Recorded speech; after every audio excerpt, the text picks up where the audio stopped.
நெல்லையில் ஓய்வு பெற்ற எஸ்ஐ கொலை செய்யப்பட்ட வழக்கில் 11ஆம் வகுப்பு மாணவன் கைது செய்யப்பட்டிருக்கிறார். நெல்லை கொலை வழக்கில் ஓய்வு பெற்ற காவல் உதவி ஆய்வாளர் தொழுகை முடித்துவிட்டு சென்றதை செல்போன் மூலமாக குற்றவாளிகளுக்கு தகவல் தெரிவித்ததாக 11ஆம் வகுப்பு மாணவர் கைது செய்யப்பட்டுள்ளார்.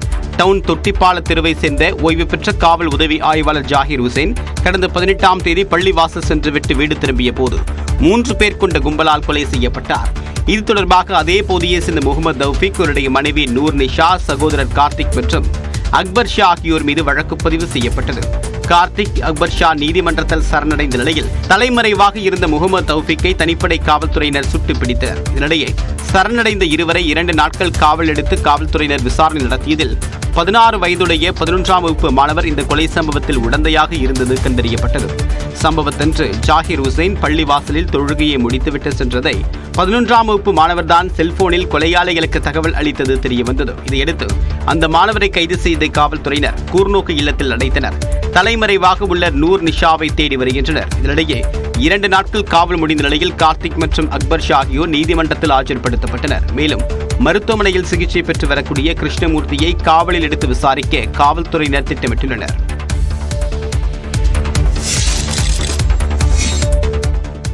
தனது தந்தையின் கொலை வழக்கில் குற்றவாளிகளுக்கு ஆதரவாக காவல்துறையில் சில அதிகாரிகள் செயல்படுவதாக ஜாகிர் ஹுசேனின் மகன் இஜூர் ரஹ்மான் குற்றம் சாட்டியுள்ளார். இது தொடர்பாக தனது முகநூலில் வீடியோ ஒன்றை வெளியிட்ட அவர் தனது தந்தை போல தானும் குறிவைக்கப்படுவதாக கூறினார். நீங்க வாங்க கொடுத்த அவர் குண்டாஸ்ல போறது குண்டாஸ் போட்டுருங்க, அபிஷியல்ஸை நீங்க டிஸ்மிஸ் பண்ணிருங்க, அதுக்கு உண்டான அனைத்து டாக்குமெண்ட்ஸும் சப்மிட் பண்றேன், சட்டப்படி என்ன இருக்கோ அதை நம்ம டைரக்டா சப்போர்ட் பண்ணுவோம். எங்க குடும்பத்துக்கு கண்டிப்பா பாதுகாப்பு வேணும். தற்போது பணியிடை நீக்கம் செய்யப்பட்டுள்ள நெல்லை டவுன் சரக முன்னாள் காவல் உதவி ஆணையர் செந்தில்குமார் PCR சட்டத்தை தவறாக பயன்படுத்தி வருவதாக தெரிவித்தார். இந்நிலையில் ஜாகிர் ஹுசேனின் வீட்டிற்கு துப்பாக்கி ஏந்திய போலீஸ் பாதுகாப்பு வழங்கி நெல்லை காவல் ஆணையர் உத்தரவிட்டுள்ளார். தனது உயிருக்கு ஆபத்து என ஜாகிர் ஹுசேனின் மகன் வீடியோ வெளியிட்ட நிலையில் துப்பாக்கியுடன் கூடிய 2 காவலர்கள் 24 மணி நேரமும் பணியில் இருக்கும்படி சந்தோஷ் அதிமணி உத்தரவிட்டுள்ளார். கள்ளக்குறிச்சி மாவட்டம் சின்னசேலம் அருகே வனக்காப்பாளர் மீது துப்பாக்கிச்சூடு நடத்தப்பட்ட சம்பவம் அதிர்ச்சியை ஏற்படுத்தியுள்ளது. பாக்கம்பாடி வனப்பகுதியில் இரவு நேரத்தில் துப்பாக்கியுடன் சுற்றித் திரிந்த அதே பகுதியைச் சேர்ந்த செல்லக்கண்ணு, சரவணன் ஆகியோரை பிடிக்க வனத்துறையினர் தேடுதல் வேட்டையில் இறங்கினர். அப்போது வனவிலங்குகளை பிடிப்பதற்காக இருவரும் துப்பாக்கியால் சுட்டபோது அவ்வழியாக வந்த வனக்காப்பாளர் வேல்முருகன் காலில் குண்டு பாய்ந்தது. காயமடைந்த அவர் கள்ளக்குறிச்சி அரசு மருத்துவமனையில் சிகிச்சை பெற்று வருகிறார். இதனிடையே சட்டவிரோதமாக வேட்டையாடச் சென்ற செல்லக்கண்ணு, சரவணன் ஆகியோரை வனத்துறையினர் பிடிக்க முயன்றனர். செல்லக்கண்ணு தப்பியோடிய நிலையில் சரவணனை மடக்கி பிடித்தனர். உளுந்தூர்பேட்டை வனத்துறை அலுவலகத்திற்கு அழைத்துச் சென்று விசாரணை நடத்தினர். விலங்குகளை நோக்கி துப்பாக்கிச்சூடு நடத்தப்பட்ட போது எதிர்பாராத விதமாக வனக்காப்பாளர் மீது குண்டு பாய்ந்தது தெரியவந்தது.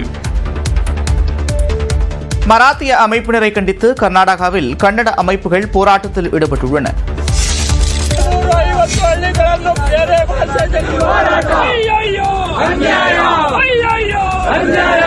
மராத்திய அமைப்பினரை கண்டித்து கர்நாடகாவில் கன்னட அமைப்புகள் மறியல் போராட்டத்தில் ஈடுபட்ட காட்சிகள்தான் இவை. கர்நாடக மாநிலம் பெலகாவியில் மராத்தியில் பேச மறுத்த அரசு பேருந்து நடத்துனர் மீது மராத்திய அமைப்பினர் தாக்குதல் நடத்தியதை கண்டித்து கன்னட அமைப்புகள் முழு அடைப்பு போராட்டத்திற்கு அழைப்பு விடுத்தன. அதன்படி கர்நாடக மாநிலம் முழுவதும் கன்னட அமைப்பினர் சார்பில் போராட்டம் நடைபெற்றது. மாண்டியாவில் மராத்திய அமைப்பினரை கண்டித்து கன்னட அமைப்பினர் பயிர்களை கையில் ஏந்தியபடி பேரணியாக சென்று மறியலில் ஈடுபட்டனர்.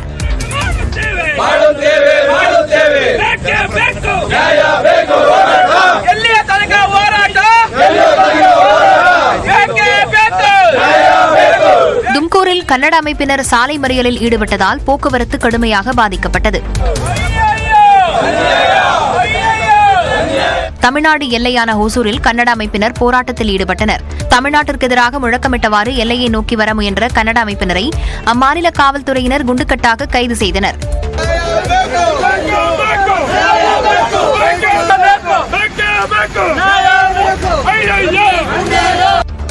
கர்நாடக அரசு சார்பில் முழு அடைப்பிற்கு ஆதரவு இல்லாத நிலையில் இயல்பு வாழ்க்கை பெரிய அளவில் பாதிக்கப்படவில்லை. ஏப்ரல் 5ஆம் தேதி இலங்கை செல்லும் பிரதமர் நரேந்திர மோடி பல்வேறு முக்கிய ஒப்பந்தங்களில் கையெழுத்திடவிருப்பதாக தகவல் வெளியாகியுள்ளது. கடந்த ஆண்டு செப்டம்பர் மாதம் இலங்கை அதிபராக பதவியேற்ற அனுர திசாநாயக்க டிசம்பரில் இந்தியாவிற்கு பயணம் மேற்கொண்டார். அப்போது இருநாட்டு உறவை வலுப்படுத்துவது குறித்து பிரதமர் மோடி மற்றும் அனுர திசாநாயக்க ஆலோசனை மேற்கொண்டனர்.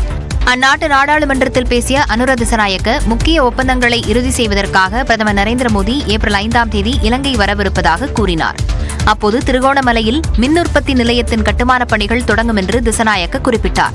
இது இலங்கை மின்சார வாரியம் மற்றும் இந்தியாவின் தேசிய வெப்பமின் கழகம் இணைந்து செயல்படுத்தும் திட்டம் என்றும் அவர் கூறினார்.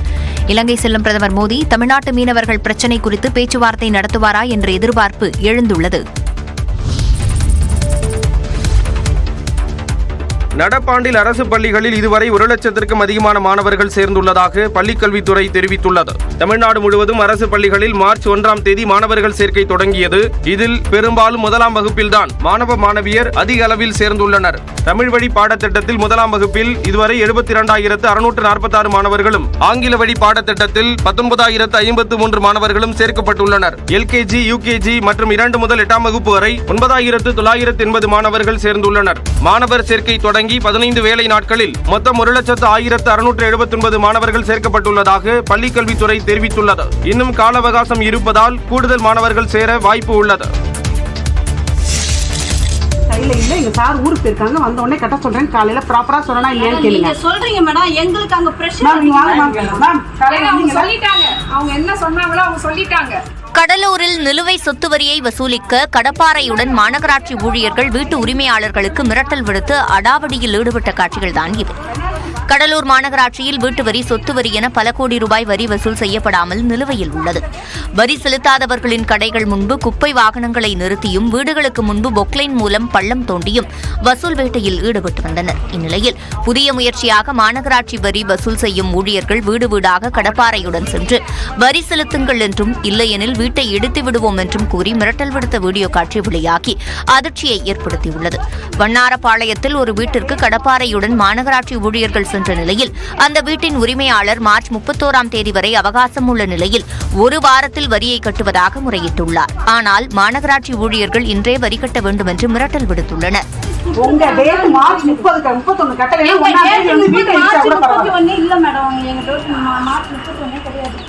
அடாவடியாக வரி வசூல் வேட்டையில் ஈடுபடும் மாநகராட்சி ஊழியர்கள் மீது நடவடிக்கை எடுக்க வேண்டும் என்றும் மக்கள் கோரிக்கை விடுத்துள்ளனர்.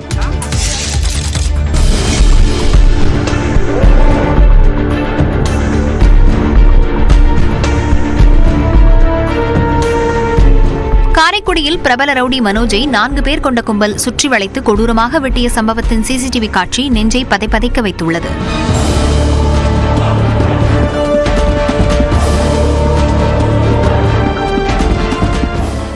காரைக்குடி சேர்வார் ஊரணியைச் சேர்ந்த ரவுடி மனோஜ் மீது கஞ்சா, அடிதடி உள்ளிட்ட பல்வேறு வழக்குகள் உள்ளன.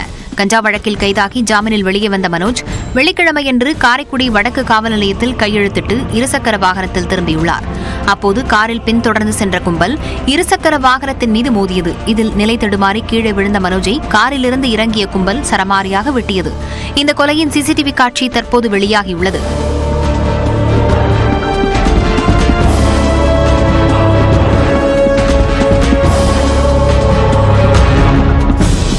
இது தொடர்பாக 6 பேர் மீது வழக்கு பதிவு செய்யப்பட்ட நிலையில் குரு பாண்டியன், விக்னேஸ்வரன், சக்திவேல் ஆகியோர் கைது செய்யப்பட்டுள்ளனர். தலைமறைவாக உள்ள ராமநாதபுரத்தைச் சேர்ந்த சுரேஷ், மதன், பாலா ஆகியோரை தேடி வருகின்றனர்.